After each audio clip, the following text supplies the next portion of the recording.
दोस्तों, रामायण के बारे में कौन नहीं जानता और कौन इसे देखना पसंद नहीं करता। और उसी में से एक महापराक्रमी योद्धा मेघनाथ भी था। अब यह प्रश्न उठता है कि मेघनाथ के मृत्यु के बाद सुलोचना का क्या हुआ। यह जानने से पहले अगर आप हमारे चैनल पर नए हो तो हमारे चैनल को सब्सक्राइब करके बेल आइकन प्रेस कर लेना, ताकि ऐसी जानकारी आपके पास शेयर करते रहे। तो चलिए शुरू करते हैं। दोस्तों, सुलोचना वासुकी नाग की पुत्री और लंका के राजा रावण के पुत्र मेघनाथ की पत्नी थी। रावण का पुत्र मेघनाथ एक दुष्ट शक्ति था। जब रावण द्वारा मेघनाथ को श्री राम और लक्ष्मण को मारने भेजा तो युद्ध के दौरान उसके वह सारे प्रयत्न विफल रहे और इसी युद्ध में लक्ष्मण जी ने अपने घातक बाणों से मेघनाथ का धड़ उसके सिर से अलग कर उसे मार गिराया था। उसका सिर श्री राम के आगे रखा गया। उसे वानर और रीछ देखने लगे। तब श्री राम ने कहा, इसके सिर को संभाल कर रखो।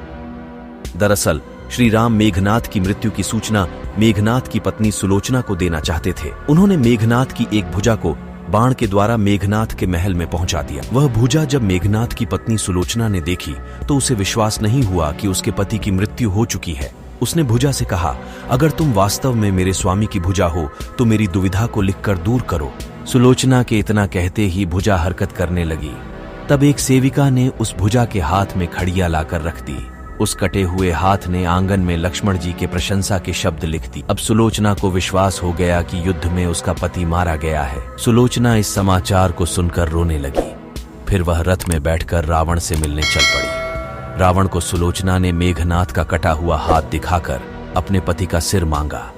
सुलोचना रावण से बोली कि अब मैं एक पल भी जीवित नहीं रहना चाहती, मैं अपने पति के साथ ही सती होना चाहती हूँ।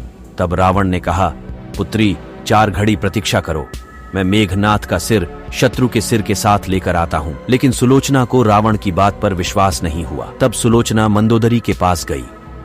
तब मंदोदरी ने कहा, तुम श्री राम के पास जाओ, वह बहुत कृपालु और दयालु हैं। सुलोचना जब श्री राम के पास पहुंची तो विभीषण ने उसका परिचय करवाया। सुलोचना ने श्री राम से कहा, हे राम, मैं आपकी शरण में आई हूं, मेरे पति का सिर मुझे लौटा दें ताकि मैं सती हो सकूं। श्री राम सुलोचना की दशा देखकर दुखी हो गए। उन्होंने कहा कि मैं तुम्हारे पति को अभी जीवित कर देता हूं। इस बीच उसने अपनी आप बीती भी सुनाई। सुलोचना ने कहा कि मैं नहीं चाहती कि मेरे पति जीवित होकर संसार के कष्टों को भोगे। मेरे लिए सौभाग्य की बात है कि मुझे आपके दर्शन हो गए। मेरा जन्म सार्थक हो गया। अब जीवित रहने की मेरी कोई इच्छा नहीं है।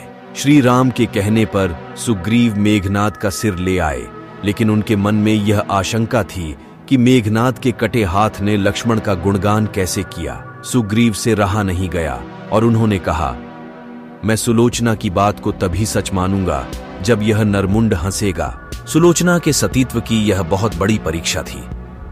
उसने कटे हुए सिर से कहा, हे स्वामी, जल्दी हंसिए, वरना आपके हाथ ने जो लिखा है उसे ये सब सत्य नहीं मानेंगे। इतना सुनते ही मेघनाथ का कटा सिर जोर जोर से हंसने लगा। इस तरह सुलोचना अपने पति का कटा हुए सिर लेकर चली गई। सुलोचना हुई सती। वही अंत में मेघनाथ की चिता के साथ वह भी सती हो गई।